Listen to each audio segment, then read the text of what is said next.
तो कैसे हो आप सब लोग। आप सभी का स्वागत है अपने इस यूट्यूब चैनल पर। जैसा कि फ्रेंड्स आप सभी को पता होगा कि आज 13 मार्च है और आज जो था वो हिंदी अनिवार्य का एग्ज़ाम था।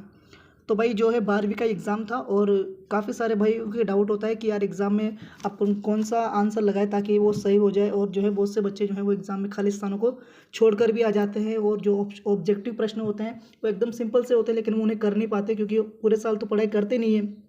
लेकिन भाई मैं आपको जो है एकदम शॉर्टली इसकी एकदम सही जो वो आंसर की बताऊंगा, क्योंकि मेरे जो है वो मैंने भी 2023 में मैं 12वीं कक्षा में था और मेरे जो है वो 100 में से 94 नंबर आए हुए हैं। तो मैं आपको एकदम अच्छी तरीके से इसकी जो है वो आंसर की बताने वाला हूँ।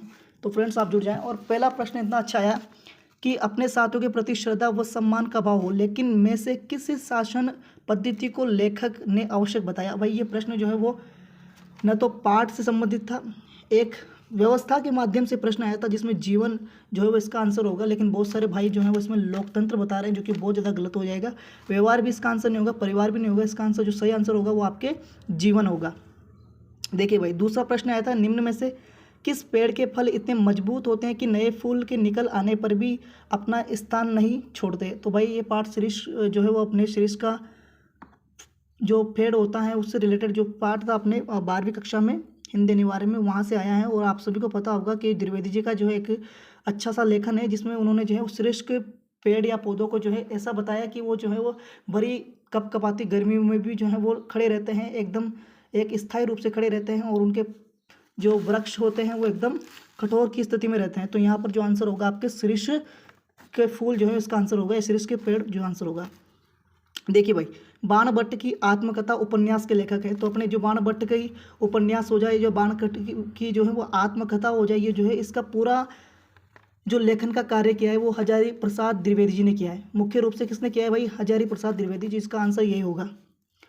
अगला प्रश्न है कि खेत में पैदा होने वाला अन्न कुछ समय पश्चात समाप्त हो जाता है, किंतु निम्नलिखित में से जो रस कवि के अनुसार कभी चुकता नहीं। तो भाई ये जो है वो आपके खेतों से रिलेटेड जो पाठ था अपने सूर्यकांत त्रिपाठी निराला का, उस पाठ से प्रश्न आया है। वो जो है वो साहित्य रस में मग्न रहते हैं, हर वर्ष हर बार हर मतलब साहित्य रस को जो है वो ज़्यादा से ज़्यादा बढ़ावा देते हैं। तो इसमें मुख्य रूप से उनका आंसर जो होगा वो साहित्य रस होगा।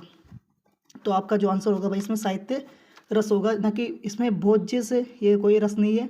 अनुभव भी एक रस नहीं होता, ओज रस होता है, लेकिन ओज यहाँ पर नहीं आएगा।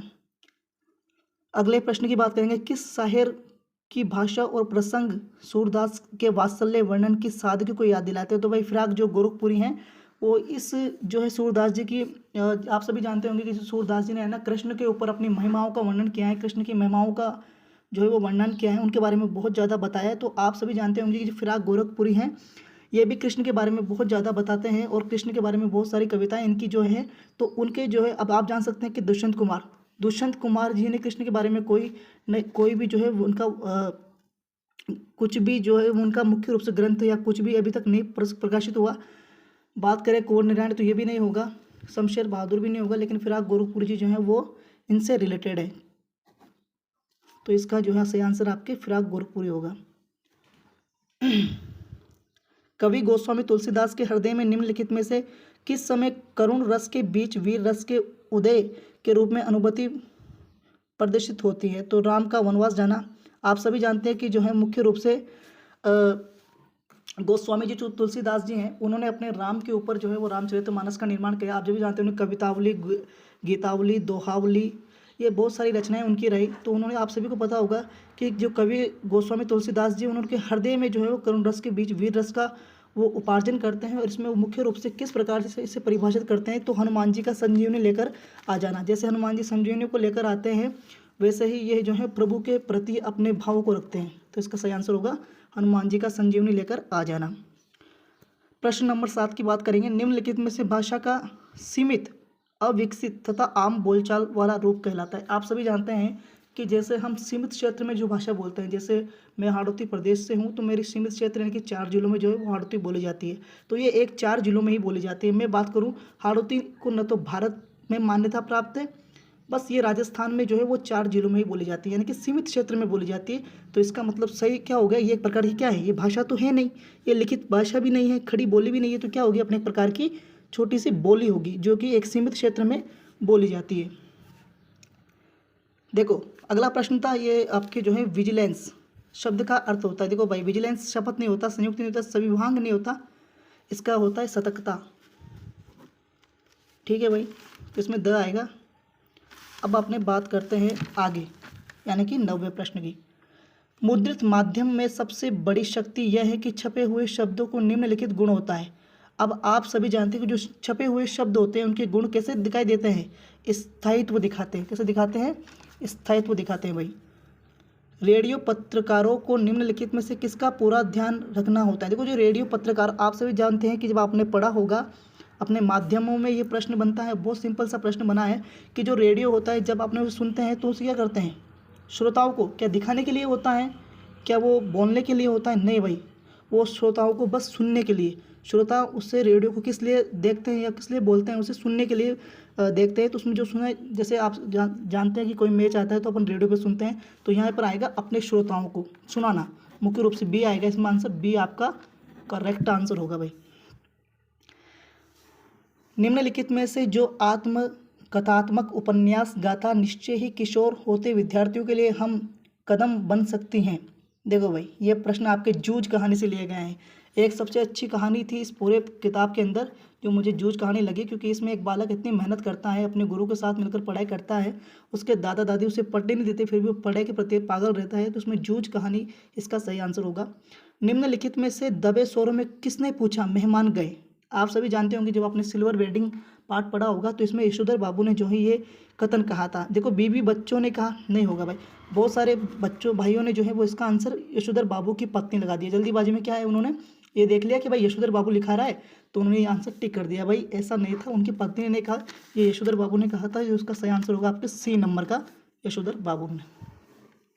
अब बात कर लेते हैं आपके रिक्त स्थान यानी कि ग्रामर। पूरे रिक्त स्थानों में जो है वो आपकी ग्रामर पूछी गई है, कहीं भी अलग प्रश्न नहीं है। तो ग्रामर एकदम बहुत से सिंपल है। 12वीं हिंदी अनिवार्य की जो ग्रामर एकदम सिंपल सी ग्रामर है, बस इसे आप एक दिन भी पढ़ लेंगे ना तो आप जो है इसमें पूरे में से पूरे नंबर ला सकते हैं। बहुत ही सिंपल लगी जब मैंने पेपर देखा।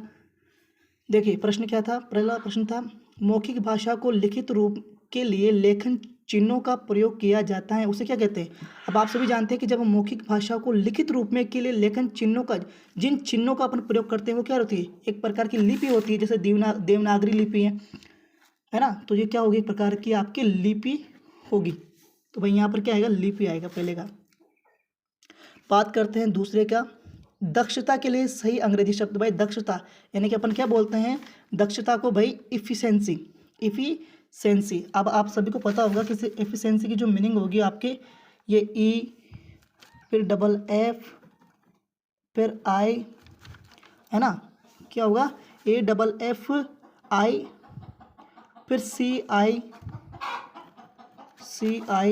और फिर क्या होगा? E N C Y, efficiency. क्या होगा? इफिशेंसी। तो यहाँ पर भाई डबल एफ है ना, डबल एफ है तो ये होगा इफिशिएंसी। ठीक है भाई। अब बात करते हैं नक्षत्र हवा से बातें कर रहा है, वाक्य में शब्द शक्ति। अरे यार बहुत सिंपल था, क्योंकि शब्द शक्ति जो है वो 3 प्रकार की होती है। एक तो लक्षणा, आपके पहले अभिधा होती है, दूसरी लक्षणा होती है और तीसरी होती है आपकी व्यंजना शक्ति। तो आप सभी को पता होगा कि इसमें जो है वो देखिए अभिधा शक्ति आएगी नहीं कहीं से कहीं तक, क्योंकि अभिधा शक्ति में एकदम सरल वाक्य आता है, जिसमें आपके मुख्य रूप से क्या होता है कि जो आपका पहला जो कर्ता होता है वो एकदम सरल सिंपल सी बात करता है। आप सभी को पता होगा कि इसमें जो है वो अभिधा शक्ति कहीं से कहीं नहीं दिख सकती, क्योंकि नक्षत्र हवा से बातें कर रहे हैं। तो इसमें होगी भाई लक्षणा शक्ति, क्योंकि जो है लक्षणा में पहला जो शब्द होता है वो अलग ही बातें करता है। अब नक्षत्र हवा से बातें कर रहा है, क्या नक्षत्र कभी हवा से बातें कर सकता है? नहीं कर सकता। अब आप मुझे बताएं, क्या नक्षत्र कभी हवा से बातें कर सकता है? ये कहने में अच्छा लगता है लेकिन भाई असली में होता नहीं है। तो यानी कि पहले शब्द में क्या हो रहा है, अपने को शब्द का अर्थ बताने में क्या हो रही है? दिक्कत हो रही है। तो इसका मतलब क्या होगा? लक्षणा शक्ति होगी। तो दूसरे में आएगा भाई लक्षणा शक्ति। ठीक है भाई, दूसरे में लक्षणा शक्ति आएगा भाई।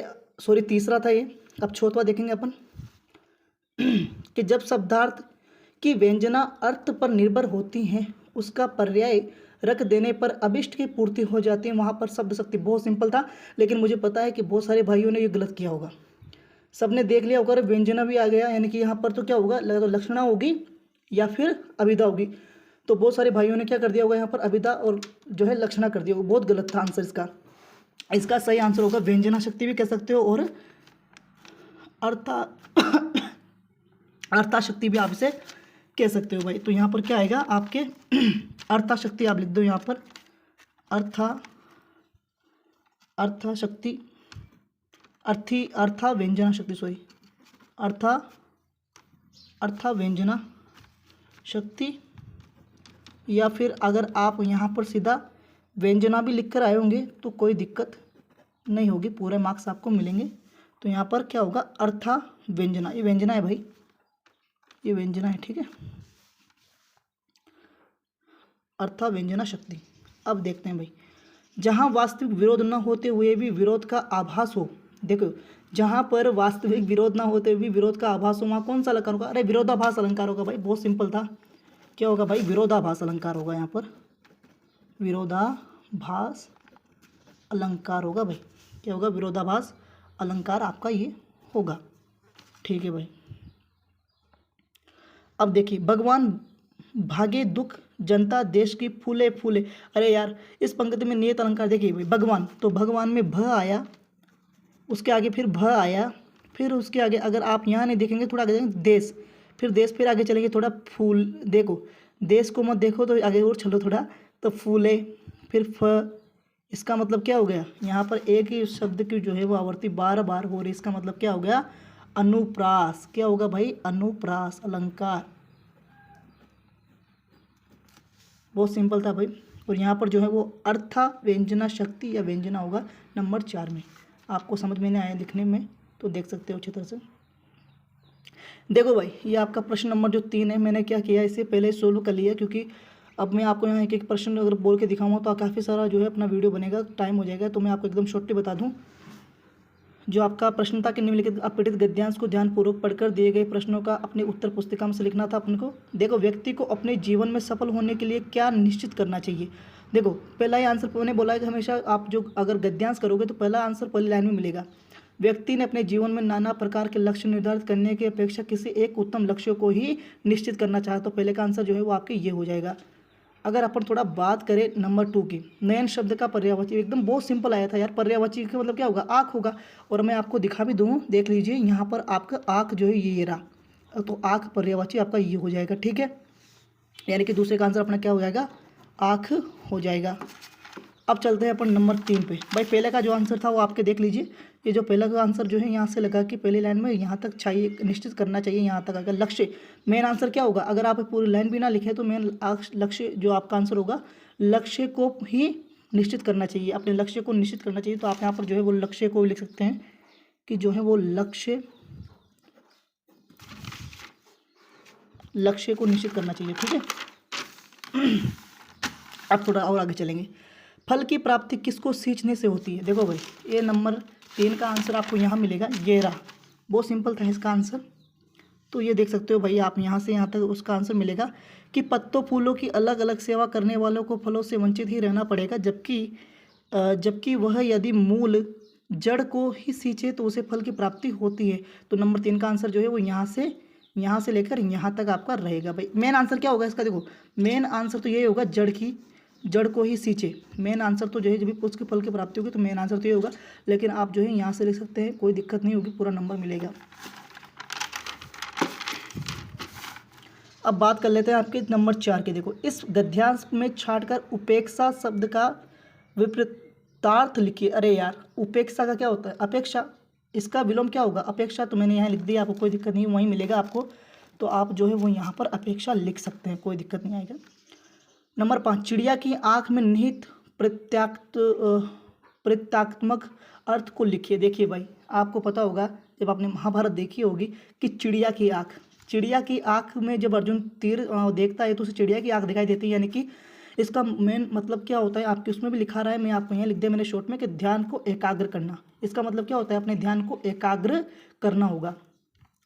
नंबर 6 का आंसर होगा आपके कि उपयुक्त गद्यांश का उपयोग शिक्षक क्या होगा? एक ही उद्देश्य का निर्धारण करना। क्या होगा? एक ही उद्देश्य का निर्धारण करना, ये आपका होगा। अब प्रश्न नंबर 4 की ओर चलते हैं कि निम्नलिखित अपठित गद्यांश को ध्यानपूर्वक पढ़कर सभी प्रश्नों का उत्तर अपनी पुस्तिका में लिखिए भाई, ठीक है। तो मैंने लिखा, प्रश्न पढ़ा कि अपने नहीं अभाव मिटा पाया जीवन भर, पर औरों के सभी अभाव मिटा सकता है। तूफानों भूचालों के वे पदछाया में मैं ही एक अकेला हूँ जो गा सकता हूँ। मेरे मैं की संज्ञा भी इतनी व्यापक है कि इसमें मुझसे अगणित प्राणी हो आ जाते हैं। मुझको अपने पर अदम्य विश्वास रहा है। मैं खंडहर को फिर से महल बना सकता हूँ। जब जब मैंने खंडहर आबाद किए, प्रलय मेघ भूचाल देखे मुझको शर्माए। मैं मजदूर मुझे देवों की बस्ती से कहा, अगणित बार धरा मैंने स्वर्ग बनाए। अब देखो भाई, बहुत सिंपल था। तो अगर आपको इससे ध्यानपूर्वक पढ़ा होगा, तो मैंने तो खैर पढ़ा है, मुझे याद है कि ये जो लेखन लिखा है, सूर्यकांत त्रिपाठी निराला ने लिखा है। बहुत अच्छा लेखन है और ये हमारे जो है वो BSTC में भी है इसका लेखन, तो मैंने पढ़ा है। गद्यांश में बहुत सिंपल सा इसका लॉजिक है। देखिए भाई, प्रश्न आया था, कवि ने किसके अभाव मिटाने की बात की है। पहला प्रश्न था, कवि ने किसके अभाव मिटाने की बात की है। कवि ने, देखो यहाँ पर आएगा, मैंने पहले अपने लिए जल्दीबाजी में थोड़ा अपने कर दिया था। अपने नहीं अभाव मिटा पाया जीवन भर, पर औरों के सभी अभाव मिटा पाया। जैसे तो थोड़ा आप गलती मत कीजिए, मैंने गलती कर दी जल्दीबाजी, मैंने अपने ही लिख दिया, गलत होगा ये। यहाँ पर होगा कि उसने पूछा है कि कवि ने किसके अभाव मिटाने की बात की, तो कवि ने भाई औरों के सभी अभाव मिटा सकता है। औरों के सभी अभाव मिटाने की बात कवि ने की है। पहला आंसर आपको पहली ही लाइन की दूसरी लाइन में आंसर मिल जाएगा। दूसरा देखिए, जीवन में कवि ने खंडहर से महल बनाने हेतु किसकी आवश्यकता पर बल दिया है। तो देख लीजिए, इसका आंसर बहुत सिंपल था, अदम्य विश्वास पर। कवि ने क्या कहा है कि अदम्य विश्वास है, मुझे खुद पर विश्वास है। ये देख लीजिए, मुझको अपने अदम्य विश्वास रहा। मुझको क्या है, अपने ऊपर अदम्य विश्वास है, खुद पर विश्वास है, ताकि मैं जो है वो काम कर सकता हूँ। अदम्य व्यक्ति को देखकर कौन कौन शर्माते हैं।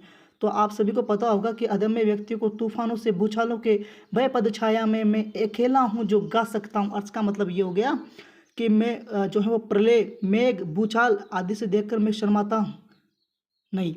तो कवि ने कहा है कि अदम्य व्यक्ति देखकर कौन कौन शर्माते हैं। देखो, प्रलय मेघ भूचाल, ये जो है इसे अदम्य, मैंने इसका गलत बता थोड़ा। इसका सही आंसर होगा कि अदम्य व्यक्ति को देखकर कौन कौन शर्माते हैं। तो प्रलय मेघ भूचाल, कौन शर्माते हैं भाई, प्रलय मेघ भूचाल, इसका सही आंसर होगा। बात करते हैं आपके नंबर 4 की, जीवन में सुधार हेतु किसका महत्व अधिक बताया है। तो अदम्य साहस का। किसका बताया रे भाई, अदम्य साहस का। ये बिल्कुल इसका आंसर हो जाएगा, अदम्य साहस का। अगर आप में साहस है तो आप किसी भी काम को जो है वो कर सकते हैं। कवि ने अपने आप को क्या मानकर धरती पर स्वर्ग बनाने की बात की। तो देख लो भाई, इसका आंसर ये रहा, मैं की संज्ञा इतनी व्यापक है कि इससे मुझसे अगणित प्राणी आ जाते हैं। यानी कि खुद को क्या माना है, मैं की संज्ञा। तो क्या आएगा यहाँ पर, खुद को कवि ने मैं संज्ञा मानकर। बादल का पर्याय पद्यांश में, बहुत सिंपल था यार, ये तो बहुत सिंपल था। अब देख लो, आपको यहाँ पद्यांश में मिल भी गया होगा, नहीं मिला हो तो यहाँ देख लीजिए, जो है मेघ लिखा रहा है, प्रलय मेघ। तो यहाँ पर क्या हो गया, प्रलय मेघ। आपके भाई जो है वो सॉरी ये जो नंबर 3 आंसर था, नंबर 3 का आंसर मैंने थोड़ा यहाँ आपको बताया, ये गलत होगा। नंबर 3 यहाँ नहीं होगा। नंबर 3 का आंसर आपके जो है भाई ये रहा, ये आपके जो है वो नंबर 3 का आंसर भी है। नंबर 3 का सही आंसर ये भी है। तो यहाँ से आएगा, प्रलय मेघ देखकर जो है वो शर्माता नहीं है। तो यहाँ पर प्रलय मेघ होगा। ठीक है, कोई बात नहीं, मैंने वो जल्दीबाजी में वहाँ बता दिया, लेकिन मैंने सही देखकर यहीं से लिख दिया था। तो आप यहाँ से मिला सकते हैं कि नंबर 3 का आंसर होगा प्रलय मेघ भूचाल। अब चलते हैं आपके, हो गया भाई, इधर 6 प्रश्न मैंने करवा दिए। तो आप देख सकते हो कि पहले का आंसर तो अभाव, औरों के सभी अभाव मिटाने के लिए कहा गया है। दूसरे में आएगा आपके अदम्य विश्वास पर। तीसरे में आएगा प्रलय मेघ भूचाल। चौथे में आएगा आपके अदम्य साहस का। और पाँचवें में आएगा मैं संज्ञा मानकर खुद को माना है, बादल का पर्यायवाची मेघ।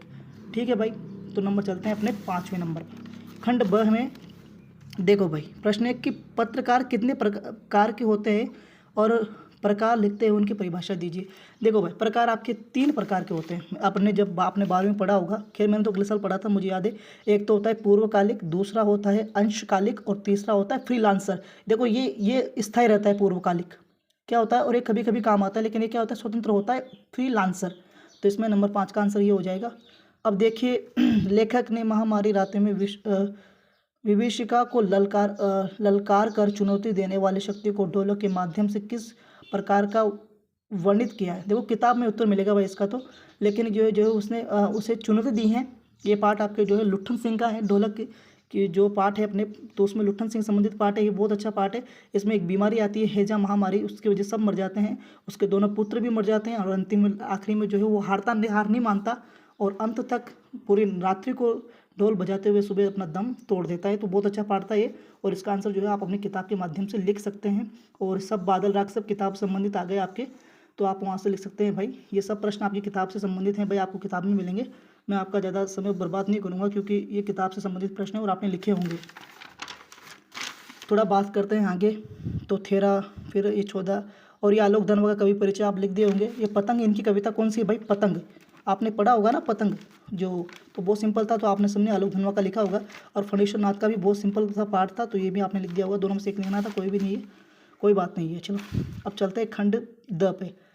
निम्नलिखित पद्यांश की सब प्रसंग व्याख्या करनी। देखो पद्यांश की अपने को सब प्रसंग व्याख्या करनी। तो मैं जला हृदय की अग्नि दहा करता हूँ, सुख दोनों में मैं मग्न रहा करता हूँ। जग जग भव सागर तरने को नाव बनाए, मैं भव मौजों पर मस्त बहा करता हूँ। मैं यौवन का उन्माद लिए फिरता हूँ, उन्मादों में अवसाद लिए फिरता हूँ। और जो मुझको बाहर हंसा रुलाती भीतर, मैं हाय किसी की याद ले फिरता हूँ। तो ये आपने पढ़ा होगा। और पार्ट 1 में जो है आपके आत्म परिचय कहानी है अपने हरिवंश राय बच्चन की, और ये जो है उनकी आत्म परिचय कहानी है। तो बहुत सिंपल था, और ये आप सबको पता होगा कि हालावाद के प्रवर्तक रहे। तो ये जितना भी ये आपने लाइनें पढ़ी होगी, तो आप सभी अगर ध्यानपूर्वक पढ़ा होगा तो आपका पता चलेगा कि मैं जला हृदय की अग्नि में दाह करता हूँ, यानी कि जब उनकी पहली पत्नी मर जाती है तो वो कहते हैं कि मैं अग्नि में मैं दहा हूँ, यानी कि मेरी पत्नी मरने के बाद भी मैंने अपने जो मेरे जीवन में कष्ट आए उन सबको सहा है, उसके बाद भी मैं निरंतर चलता गया। और मुझे बहुत सारे जो है बीच में मेरे जीवन में विपदा है, लेकिन मैं सबको पार करते गया। तो ये आपको जो है अपनी उस कहानी के आधार पर, उस पाठ की कविता के आधार पर, आत्म परिचय के आधार पर इसका उत्तर देना था। बहुत सिंपल था, और ये बात सीधी थी, उससे आया था, बहुत सिंपल था। ये भी उसका उत्तर आप उसी में दे सकते थे। अब बात करते हैं 17 की। देखिए ये भक्तिन का पाठ था आपके, उससे आया है। तो आपके गद्यांश के जो आपके गद्य भाग है उसका पहला ही पाठ है भक्तिन वाला, उसमें से आया था। एक बात देखिए, मैं 40 गेहूँ उगना किसे 5 6 अच्छा है। तो ये आप सभी के उसी आपकी किताब से रिलेटेड थे, तो आप जो है वहाँ से इसका उत्तर देख सकते हैं भाई। ये आपकी विज्ञप्ति, इस विज्ञप्ति बहुत अच्छी सिंपल सा टॉपिक है, और आप जो है इसकी 3-4 लाइनें फिक्स याद कर लीजिए और आप इसे बना सकते हैं। तो बहुत सिंपल था, आपने बना दिया होगा, या इधर आपने निविदा तैयार कर ली होगी। बहुत ही सिंपल था भाई ये भी। और उसके बाद आपका जो है वो आपको निम्नलिखित विषयों में से किसी एक विषय पर सारगभीत निबंध लिखना था। सारगभीत निबंध लिखना था, तो शब्द सीमा 300 थी। तो आपने जो है वो चारों में से कोई एक भी लिख दिया होगा तो बहुत बढ़िया है। कोई एक ही लिखना था वैसे भी। बेटी बचाओ बेटी पढ़ाओ, विद्यार्थियों के जीवन में अनुशासन की महत्ता, पर्वतीय क्षेत्र मेरी यात्रा, तो इन चारों में से एक लिखना था। और आपको जो है 5 बिंदुओं पर लिखना था भाई। पहले में प्रस्तावना थी, और आखिरी में जो था वो आपके पहले में प्रस्तावना लिखनी थी, और जो उसके बाद 2वें नंबर पर बिंदु बनाना था, 3वें नंबर पर फिर बिंदु, 4वें नंबर पर फिर बिंदु, और 5वें पे आपको क्या लिखना था भाई? उपसंहार लिखना था। उपसंहार लिखना था। इस प्रकार आपका जो है वो 2 से 3 पेजों में आप इसे लिख देते। 2 पेज खूब थे लिखने के लिए, जिसमें आपको जो है पूरे नंबर मिल जाएंगे, इसके 5 नंबर। बहुत सिंपल था भाई, पेपर आपका बहुत ईजी आया था। तो मैंने आपका जो है वो पेपर सॉल्यूशन करवाया, और काफ़ी इजी पेपर था। तो भाई मिलते हैं एक अगली टॉपिक में, एक नई आपको मैं मिलूँगा। आप भी मान लीजिए आपके इतिहास के पेपर के साथ सॉल्यूशन के लिए। तो मिलते हैं आपका जब भी इतिहास का पेपर रहता है। तब तक के लिए मुझे दीजिए इजाज़त। धन्यवाद।